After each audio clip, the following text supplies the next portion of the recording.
Alright, we're here today in Buckingham. This is the Buckingham Cemetery. It's an old 19th century pioneer cemetery.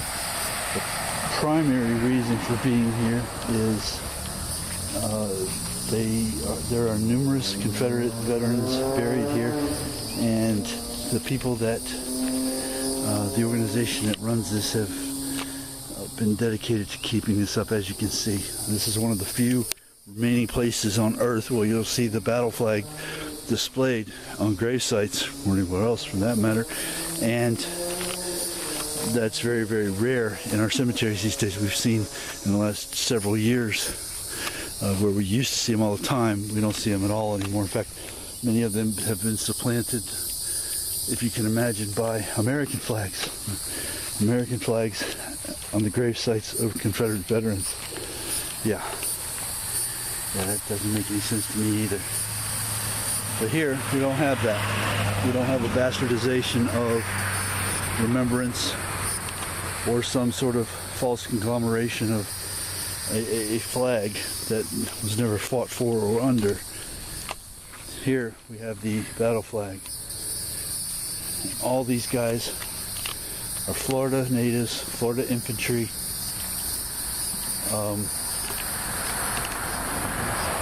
who would have fought with the ANV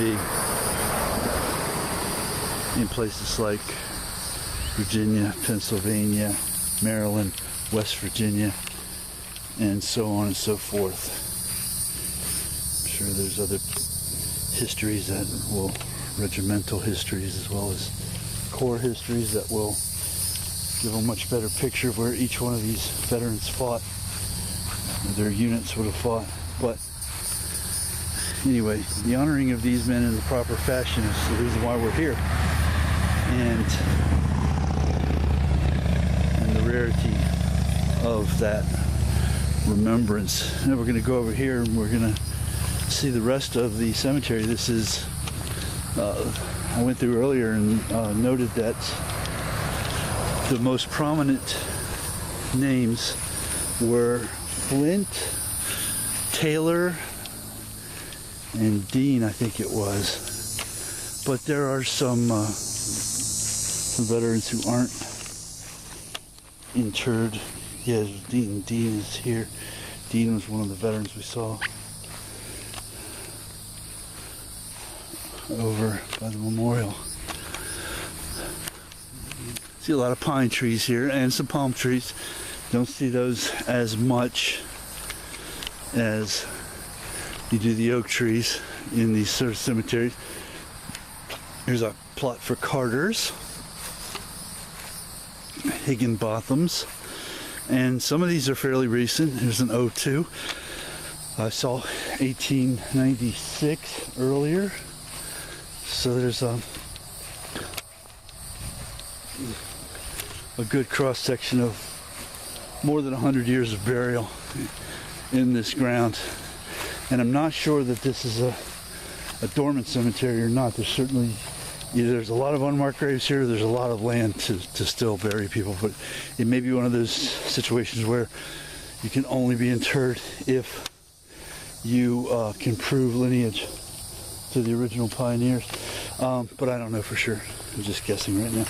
Here's a hand-carved, hand-etched marker. Some of my favorites are the hand-marked, or hand-etched rather, just because of the dedication that it would have taken. Here's the Taylor area.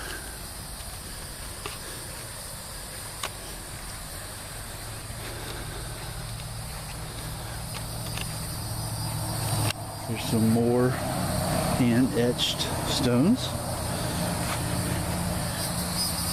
These are Taylors. So these must have been early Taylors. We don't know exactly when this ground started accepting interments or where it came from or anything. I'll know more about that when I post the narrative.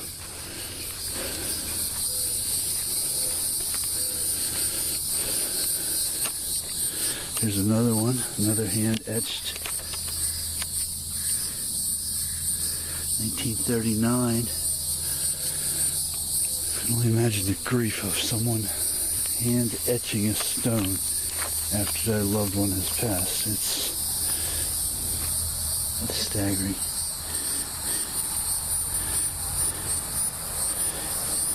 Here we got Private 59th Infantry. I can't tell if that's 4th Division from Florida. I can't tell if that's born or passed in 1929 because it doesn't say. It just says December 21, 1929.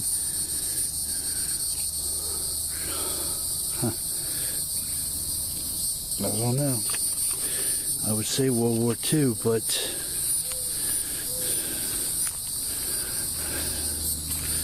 not sure. More hand etching. Here's someone who passed in 1979, a Flint. And there's more Flints in this area and further over behind me. Wheeler Carson.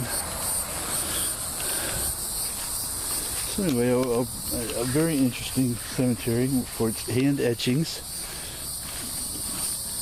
for its pioneer status. Let's see, we are 25 miles maybe from east of Fort Myers, so we would be, and that's just a rough guess, 1898, and probably about the same distance from Okeechobee, Lewiston. Anyway, a very interesting monument to the war dead in an age when that is becoming less and less popular amongst the radical element, and prone to various attacks because of their propensity toward violence. But in general, still, it was just a beautiful plot of ground along the side of an old back road in Buckingham, Florida.